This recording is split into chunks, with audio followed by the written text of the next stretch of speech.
Assalamualaikum warahmatullahi wabarakatuh. Kembali lagi bersama Nana Story.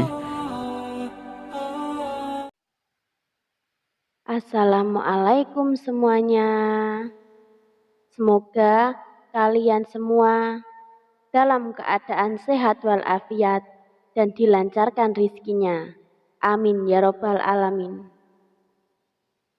Dikisahkan ada seorang hakim istana yang mempunyai cacat di mata kirinya. Sedangkan mata kanannya normal dan cacat yang dideritanya itu sudah ada sejak lahir.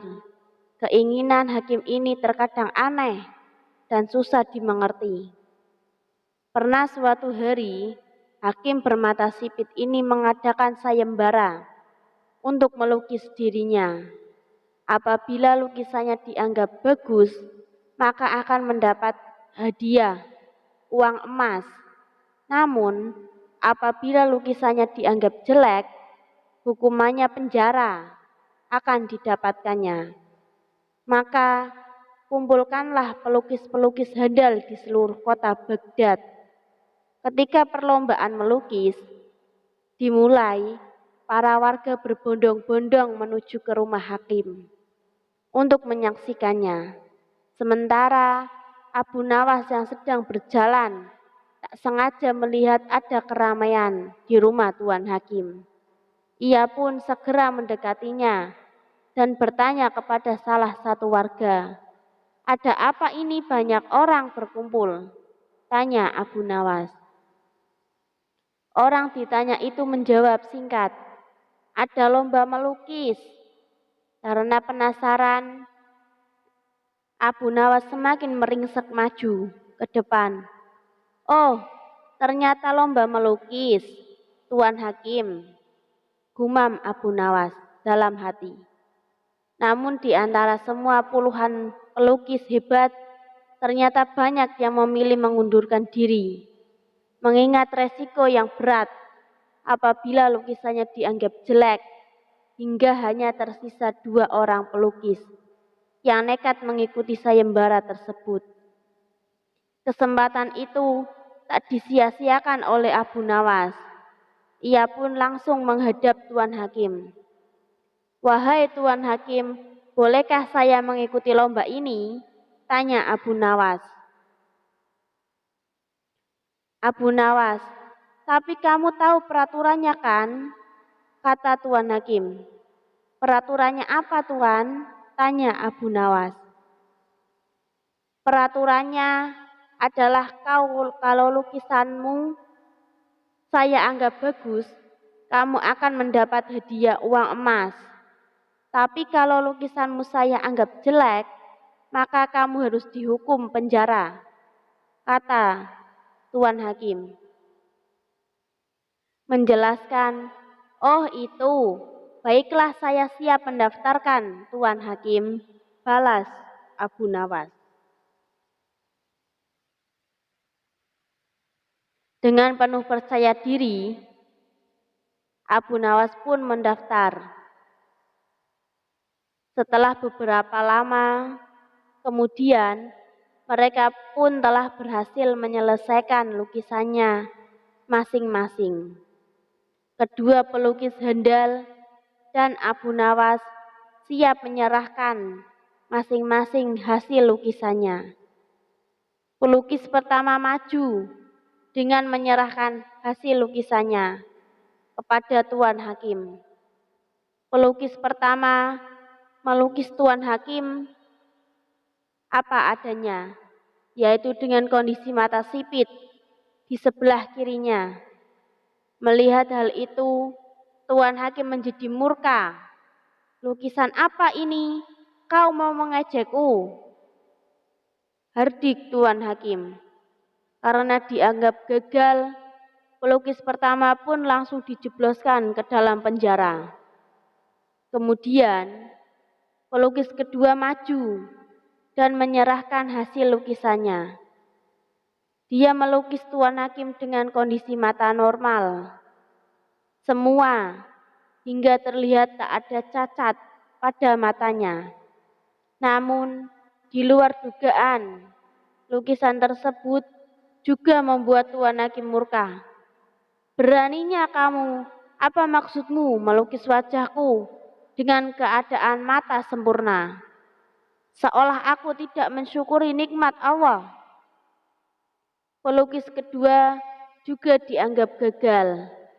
Ia pun harus menerima resikonya, dimasukkan ke dalam penjara. Tibalah giliran Abu Nawas. Ia segera maju dan menyerahkan hasil lukisannya. Dalam lukisan tersebut, Abu Nawas menggambarkan Tuan Hakim dengan jubah kebesarannya, sedang memanah yang seolah sedang memijitkan mata kirinya. Melihat hasil karya lukisan Abu Nawas, sang hakim pun langsung berkata, "Ini adalah lukisan terbaik yang pernah aku lihat," puji Tuan Hakim kepada Abu Nawas. Walhasil, Abu Nawas pun mendapatkan hadiah emas dari Tuan Hakim. Hakim dari cerita di atas, yaitu begitulah akhlak dan kebijaksanaan ketika jujur tidak cukup dengan berbohong, itu buruk. Maka akhlak yang bijaksana sangat dibutuhkan. Begitupun dalam hidup bermasyarakat dan bernegara. Abu Nawas menghabiskan waktunya dengan berjalan-jalan keliling kampung. Di sebuah tikungan, ia bertemu seorang pemuda yang kelihatan tidak bahagia wajahnya. Terlihat murung sekali, seolah tidak ada satupun yang bisa membuat bahagia. Abu Nawas, lalu dari pulang Abu Nawas dari rumah hakim, membawa hadiah, Abu Nawas menghampiri dan bertanya, "Hai anak muda, kau nampak sangat sedih. Apa yang membuat hatimu gundah?" tanya Abu Nawas, mengangkat tas jeleknya dan berkata, "Aku tidak mempunyai apa-apa di dunia ini, hanya tas jelek ini yang aku punya."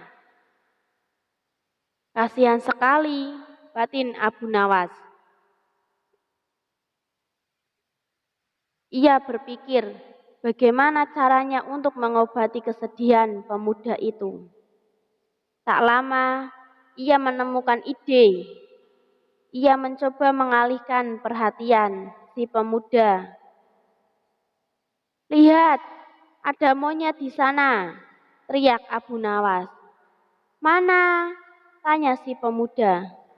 Saat perhatian si pemuda teralihkan, Abu Nawas langsung merebut tasnya dan membawa lari. Si pemuda mencoba mengejarnya, tapi Abu Nawas terlalu cepat berlari. Pemuda itu pun langsung menangis sekeras-kerasnya. "Kembalikan padaku tas itu harta milikku satu-satunya," teriaknya sambil menangis. Setelah jarak sudah agak jauh, Abu Nawas menaruh tas itu di tengah jalan. Ia pun lalu bersembunyi di semak belukar. Tidak lama kemudian, si pemuda datang dan melihat tasnya dengan penuh bahagia. Si pemuda segera berlari mengambil tasnya. "Alhamdulillah, tasku. Aku kira telah hilang tas ini," ucapnya sambil tersenyum. Senang Abu Nawas pun ikut tersenyum dari balik semak belukar. Akhirnya ia bisa juga bergembira. Ia tahu caranya bersyukur, walaupun hanya punya tas jelek, kata Abu Nawas dalam hatinya. Abu Nawas keluar dari persembunyian dan menghampiri pemuda tersebut. "Hai, bukankah kamu tadi yang mencuri tasku?" ucap pemuda penuh emosi. Sabar dulu wahai pemuda, saya tidak bermaksud mencuri tasmu. Saya ingin mengerjakanmu bersyukur, meskipun hanya mempunyai tas jelek, ujar Abu Nawas. Waktu pertama aku melihatmu di jalan, kau tampak sedih karena hanya memiliki tas jelek. Dan sekarang, bukankah kamu bahagia dengan tas jelekmu? Tanya Abu Nawas.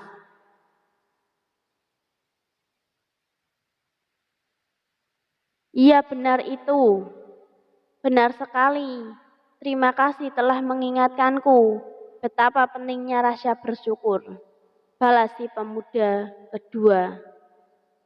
Akhirnya terlihat akrab dengan Abu Nawas, lalu mengajaknya jalan-jalan di sepanjang perjalanan. Abu Nawas selalu menghiburnya dengan cerita-cerita lucu. Sesekali si pemuda tertawa dan terlihat sangat bahagia. Tidak beberapa lama mereka berdua berpapasan dengan rombongan pelayat yang sedang mengiringi jenazah. Terlihat sang istri Abu Nawas berjalan di belakang keranda sambil menangis dan meratapi kepergian suaminya. Samar-samar namun tetap jelas Abu Nawas dan si pemuda menyimak suara ratapan dari istri jenazah. Tadi suamiku, kenapa kau pergi begitu cepat? Apa yang akan kau lakukan di tempat sempit itu? Tempat yang bahkan selembar tikar pun tidak ada di sana, kata sang istri jenazah. Abu Nawas yang sedari tadi menyimak perkataan istri jenazah itu lantas melempar pandangan kepada si pemuda yang berjalan bersamanya. Kejar dan sekat mereka. Apa kau tak dengar? Mereka akan berkunjung ke rumahmu, ujar Abu Nawas sambil bercanda. Kurang ajar kau Abu Nawas, sahut si pemuda sambil tertawa. Mereka berdua pun lalu melanjutkan perjalanannya ke rumah Abu Nawas untuk diajaknya makan. Karena Abu Nawas habis mendapat hadiah dari Tuan Hakim. Karena Abu Nawas menjadikan lukisannya lukisan terbaik. Dan si pemuda itu senang karena akan diajak makan oleh Abu Nawas di rumahnya.